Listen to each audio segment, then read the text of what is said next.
예수님께서 성전에 들어가셨습니다. 그리고 이 성전에서 세 가지 중요한 주제를 말씀하여서 가르치셨습니다. 그 세 가지 중에 첫 번째는 메시아고 그리스도에 관한 말씀이세요. 오늘 말씀 35절에서 37절 보면 이렇게 말씀합니다.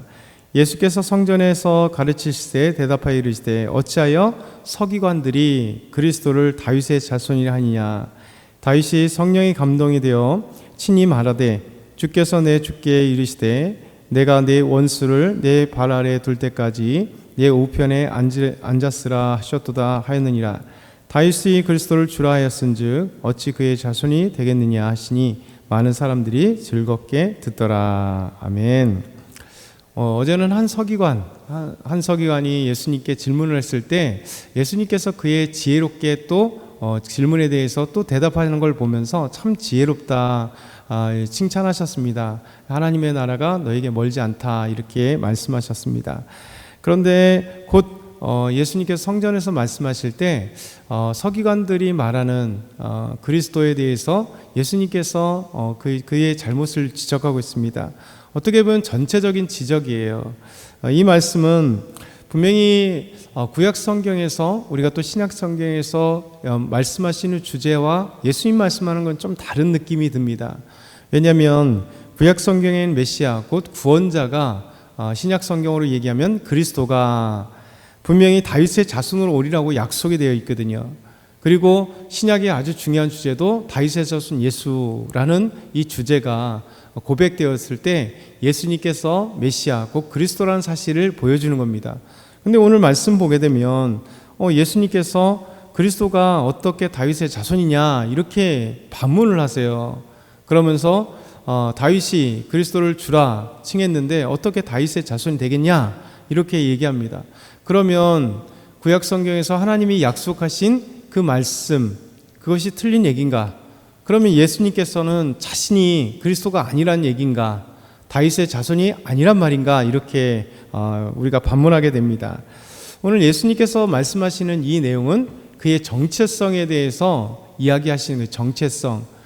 예수님께서 말씀하시는 건 뭐냐면 그리스도가 누구인가? 유대인들이 기대하는 그리스도와 예수님께서 참되게 성경에 약속되고 하나님이 약속으로 이 땅에 오신 참된 다윗의 자손으로는 메시아가 다른 그 정체성을 갖고 있기 때문에 그렇습니다. 간단하게 이야기하면 1세기 예수님 당시에 이 메시아 그리스도를 어떻게 기대하고 있었냐면 다윗의 자손으로 오시는 분이 맞는데 다윗의 자손은 곧 다윗의 왕권을 갖고 있기 때문에 인간적인 측면을 되게 그들은 기대하고 있었습니다. 그래서 다윗의 자손으로 이 땅에 오셔서 왕으로 이 땅에 오셔서 우리가 지금 그 전에는 헬라의 지배를 받았었고 이제는 로마의 지배를 받고 있는데 이 로마의 지배에서 우리를 해방시킬 정치적인 메시아, 힘의 메시아. 그래서 다윗의 그 영광 가운데 다윗의 엄청난 그 힘과 정말 존경받는 인간적인 다윗의 왕권, 그 왕권 같은 그 왕의 권력을 갖고 있는 인간적인 왕을 기대했던 거예요. 그래서 예수님께서 말씀하시는 것은 너희들이 기대하는 하나님이 약속하신 그 다윗의 자손은 그게 아니다 이 얘기예요. 무슨 얘기냐면 다윗의 자손 분명하다. 그런데 그 다윗의 자손 정체성은 한낱 인간의 왕이 아니라 하나님이란 사실이에요. 구원자는 하나님이시다. 그러면서 다윗이 시편에 고백하기를 다윗이 그리스도를 주라 칭했으니 주는 뭐예요? 저 아도나이, 히브리어로 아도나이입니다. 아도나이는 하나님을 지칭해요. 여호와 하나님을 유대 백성들은 유대인들은 여호와라는 하나님의 이름을 부르지 않거나 침묵해요. 대신에 그 이름을 주라고 하는 아도나이라고 하는 이름으로 대치해서 부릅니다. 그러니까 결국 그리스도는 아도나이다. 주라고 했던 이유는 그리스도는 하나님이시다. 여호와 하나님이시다라는 표현으로 다윗이 고백한 거예요. 예수님이 이 말씀을 가지고 오신 이유는 뭐냐면 그리스도는 너희가 생각하는 인간적인 왕 정도가 아니라 바로 그리스도는 구원자여 하나님이시고 그리고 이 땅에 오실 참된 하나님의 아들이라는 사실을 수정해 주는 겁니다. 메시아의 참된 모습을 우리에게 말씀하세요. 오늘 두 번째 예수님께서 성전에서 가르치신 중요한 것은 뭐냐면 서기관들에 대한 외식함의 지적, 서기관들의 외식함에 대한 지적. 우리 12장 마가복음 12장 38절에서 40절 말씀을 한번 볼까요? 마가복음 12장 38절에서 40절 같이 읽겠습니다. 예수께서 가르치실 때 이르시되 긴 옷을 입고 다니는 것과 시장에서 문안받는 것과 회당의 높은 자리와 잔치의 윗자리를 원하는 서기관들을 삼가라. 그들은 과부의 가산을 삼키며 외식으로 길게 기도하는 자니 그 받는 판결이 더욱 중하리라 하시니라. 아멘. 서기관들에 대해서 말씀하고 있습니다. 이 서기관들의 외식, 가식적인 행위, 위선적인 행위들. 서기관들은 율법 연구자들이라고 했어요. 율법 스승들, 율법을 해석하고 그리고 성경을 필사하는 직업을 갖고 있는 사람들이 바로 서기관들이라고 말씀드렸습니다. 이 서기관들은 대표적으로 이 사내들인 공예 회원이고 존경받는 사람이고 힘도 있고 권력도 있고 그리고 더더군다나 모든 사람들의 존경을 받을 수밖에 없는 게 율법을 연구하는 그리고 율법을 가르치는 학자이기 때문에 더더군다나 이 서기관들은 대부분의 출신이 바리새인들의 출신, 바리새파 출신들이 이 서기관들입니다. 그러니까 바리새파 사람들도 경건하다, 말씀대로 순종한다, 말씀대로 살아간다. 당시에 약 거의 200년 동안 이 바리새파 사람들이 이스라엘 유대 백성들에게 그렇게 종교인으로 존경받는 권위 있는 자들로 인정받았는데 그 중에도 더더군다나 구약자 하나님의 말씀 구약 성경을 필사하는 사람들이라면 얼마나 특권이 있는지요. 근데 어제 말씀드린 것처럼 이 서기관들이 이런 귀한 직분을 갖고 있고 율법을 해석하고 가르치는 교사인데 그들의 참된 모습은 뭐라고 했어요?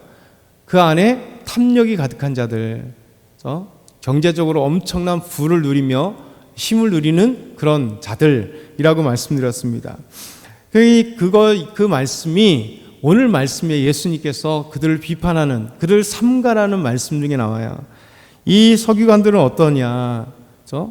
그들은 긴 옷을 입고 다닙니다. 이 바리새인들은 항상 긴 옷을 입고 다니는데요. 그 중에 바리새파 사람들 중에 서기관들은 동일하게 긴 옷을 입고 다닙니다. 이들의 특징입니다. 긴 옷, 멋진 긴 옷을 입고 다니면서 그들은 신앙의 시장에서 문안받기를 좋아한다는 거죠. 사람들에게 존경의 시선들, 오셨습니까? 막 있잖아요. 요즘에 정치인들 꼭 뭐 하면 시장 먼저 가잖아요. 시장에 가서 쫙 가는. 이제 시장을 왜 가는지 이해가 안 되는데, 왜냐하면 요즘 시장에 가면 옛날처럼 막 뭐 좋은 소식 막 이렇게 잘 안 하는데, 거의 우리는 뭐 물건만 사고 오지 거기서 정치적인 얘기하는 사람 보셨어요? 아니면 어떤 여론 얘기하는 거 보셨나요? 거의 없는데 이상하게 시장을 가는 이유를 모르겠습니다.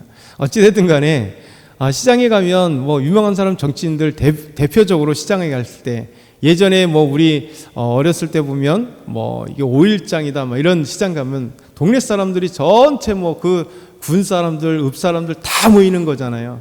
그러니까 시장은 그런 분위기입니다. 수많은 사람들이 모이는데 거기 항상 쫙 긴 옷을 빼입고 그 사람이 누군지 빡 압니다. 옷에부터 다르니까요. 저 사람은 바리새인이고 더더군다나 서기관이야. 그러면서 막 사람들에게 오셨습니까? 서기관님 오셨습니까? 이거죠. 그러니까 다 시장에 와서 사람들에게 거들먹거리면서 그 인사받는 이걸 좋아하는 사람들이 서기관이다. 예수님 말씀하시는 거예요. 그러면서 회당의 가장 높은 자리. 왜냐하면 회당에 들어가면 회당에서 성경, 율법의 말씀을 가르치고 율법의 말씀을 읽는 사람이 누구냐면 서기관들인 거예요. 그럼 이 서기관들은 그 당시에 가장 유대인들의 종교인들 중에 가장 중요한 사람 중에 위치해 있는 거예요. 그러니까 서기관들이 또 회당에 가면 시장에 가도 문안받기를 좋아하고요. 막 사람들이 존경받고 오셨습니까? 라고 하는 것도 그냥 하면서 좋아하고 회당에 가면 당연히 자기 위치가 거기 있으니까 성경을 구약 성경을 쭉 읽어 낭독해야 되는 사람이 서기관이니까 얼마나 사람들이 그 말씀을 또 따라가겠습니까? 그러면서 중요한 거는 뭐냐면 이 사람들이 또 잔치집에 가면 잔치집에 가면 당연히 상석에 앉는 거죠. 아니 유명한 종교인이 오셨는데 당연히 우리 서기관님 오십시오, 여기 앉으십시오 하고 잔치집에서도 막 이런. 그러니까 모든 저 권력의 자리, 영광의 자리, 저 거들먹거릴 수 있는 자리는 다 그가 가는 거죠. 사람이 그러다 보면 부패하긴 마련입니다. 변질되기 마련이죠. 그래서 이 사람들의 본연의 모습을 예수님께서 지적하는 게 아니라 변질된 모습을 지적했다는 거예요. 겉은 화려하고 겉은 권력의 자리, 저 영광의 자리 다 거기 있지만 중요한 건 왜 그러느냐? 예수님께서 말씀하시잖아요. 그들을 삼가라는 거예요. 진짜 그들은 뭐하냐? 외식하는 자들이라는 거예요. 왜? 과부의 가산을 삼키는 자들. 과부의 가산이라고 하는 것은 대표적으로 과부가 그 당시에 가장 어려운 사람들의 대표니까 이 자기들의 영광의 자리와 함께 속으로는 외식하는 자들이 뭐냐면 위선이냐면 이 돈, 과부의 가산을 먹는 자들이라는 거예요. 엄청나게 돈을 밝히고 힘없는 자들을 압제하고 그러면서 자기는 부유한 자가 되는 이런 가식적이고 위선적인 행위를 하는 자가 지금 당시에 이 서기관들이라는 거예요. 그래서 이들을 다 삼가라는 거예요. 그 사람들은 얼마나 외식하기를 좋아하냐. 하나님 앞에서 우리 바리새인 세리 기도 아시죠? 이 바리새인 파 중에 또 서기관이라고 말씀드렸어요. 그러니까 바리새인들의 기도를 똑같이 서기관들은 하죠. 자기들 바리새파니까. 그래서 그들은 기도를 할 때 길게 하는 거예요. 여러분 기도 제목이 길어서 길게 하는 거 당연한 거죠. 근데 이 서기관들이 하는 건 뭐냐면 외식하는 거예요. 위선적인 기도. 남들에게 보여주는 기도라는 거죠. 쭉 길게 해서 나 이런 사람이야 하는 거잖아요. 이렇게 하니까 예수님은 그 판결이 더욱 중하리라. 이 사람들이 받을 판결은 중요하다. 이렇게 얘기합니다. 마지막으로 예수님은 참된 헌금이 무엇인가, 이 과부의 헌금에 대해서 말씀하시면서 진짜 헌금은 이거다라고 말씀하세요. 41절에서 44절 보면 같이 한번 읽어볼까요? 마지막으로 예수께서 헌금함에 대하여 앉으사 무리가 어떻게 헌금함에 넣는가를 여러 부자는 많이 넣는데 한 가난한 과부는 와서 2렙돈 곧 한 고두단트를 넣는지라. 예수께서 제자들을 불러다가 이르시되 내가 진실로 너에게 이르노니 이 가난한 과부는 헌금함에 넣는 모든 사람보다 많이 넣었도다. 그들은 다 그 풍족한 중에서 넣었거니와 이 과부는 그 가난한 중에서 자기의 모든 소유 곧 생활비 전부를 넣었느니라 하시니라. 아멘. 예수님은 헌금함에 대해서, 왜냐하면 성전 안에 헌금함이 있었거든요. 그러니까 우리처럼 저렇게 헌금함을 이렇게 성전 들어갈 때 헌금함이 있어요. 그 헌금함에 돈을 넣는 것을 보시는 거죠.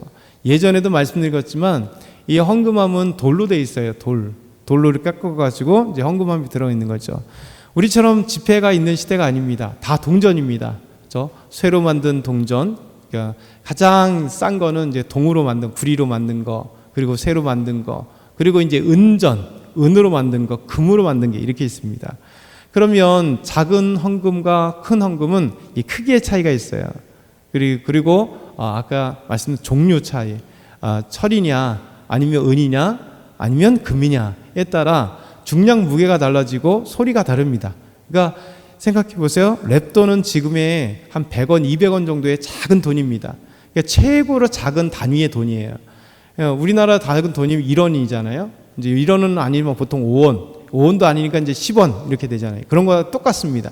가장 낮았을 때 1원이 됐을 땐 1원, 더 옛날에 환으로 했을 땐 환, 이런 식으로 가장 낮은 단위의 돈이 랩돈이에요. 그 랩돈이 요만합니다. 조그매요. 요만. 그 랩돈이 똑 떨어지면 어떻게 생겨요? 똥송똥 그 소리가 날 거잖아요. 그러니까 헌금함에 대해서 한번 잘 봅니까? 부자들은요, 당연히 헌금을 뭐 여러 개가 또또또똑 떨어지거나 아니면 랩돈 이상의 저 돈을 은전을 넣든지 금전을 넣든지 땅 떨어지면 소리가 다르고 그 다음에 뭐 개수가 다를 거잖아요. 그 소리를 들은 겁니다. 모든 사람이 듣는다는 거죠. 그렇죠? 그러니까 헌금함에 사람들이 우리는 얼마나 감사해요. 종이돈이 있으니까요. 떨어져도 몰라요. 봉투에서도 몰라요. 근데 사람들은 들어갈 때 알게 되는 거예요. 들어오는 사람이 이게 부자인가 아닌가. 던더더덕 떨어지면 땡 소리하고 땡 소리하고 다르잖아요. 근데 과부는, 부자들은 정말 많이 눕는 게 막 소리가 들리는 거고요. 근데 가난한 이 과부는요, 2렙돈을 들였다는 거예요. 지금 우리 돈으로 하면 환산하면 보통 한 200원 정도나 한 1,000원 정도 아주 작은 돈을 들인 거예요. 근데 예수님 뭐라고 말씀하시냐면 이 과부는 이 2렙돈이 그의 생활비 전부라는 거예요. 예수님 말씀하시는 건 뭐냐면 부자들은 그 많은 중에 드렸지만 이 과부는 자기의 생활비 전부를 드렸다. 이거 얼마나 가난하겠어요. 저 2렙돈 200원 정도가 그의 생활비 전부이니 그 과부가 드리는데 결단한 거죠. 이 과부는 이 생활비를 드리면 나는 오늘 생활할 수 없는데 그럼에도 하나님께 드렸다는 거예요. 그러면 마음이 어떻겠습니까? 정말 찢어지는 마음이지만 하나님 앞에 드리기를 기뻐하고, 그리고 또 한 가지 뭐예요? 우리 하나님이 이 물질을 드릴 때 주님 저는 아무것도 없습니다. 그러나 주님께 드립니다. 하나님 오늘 일용할 양식을 채워주십시오. 하나님께서 함께해 주십시오라는 마음을 이 여인이 가지고 있지 않겠어요? 이 예수님은 헌금이 무엇이냐 할 때 마음을 중심으로 본 거예요. 그래서 오늘 이 3가지 말씀을 해주신 거예요. 유대인들이 기대하는 그리스도, 잘못된 그리스도에 대해서 그분은 하나님이시고 우리를 구원하신 하나님의 아들이야 라고 그의 정체성을 분명히, 구약에서 얘기하는 것, 하나를 잃어버린 것 너희들 분명히 얘기하고, 그리고 외식적인 서기관들을 조심해라. 그리고 참된 헌금은 마음에 쓰리는 모든 것이다. 사실 이 모든 것은요, 진실한 마음이잖아요. 온전한 성경을 아는 것. 그래서 오늘도 저와 여러분이 이런 진실한 마음 가운데 주님을 섬기고 나아갈 때 하나님 다 아세요. 그리고 채워주시고 인도하시고 함께 하심 믿습니다.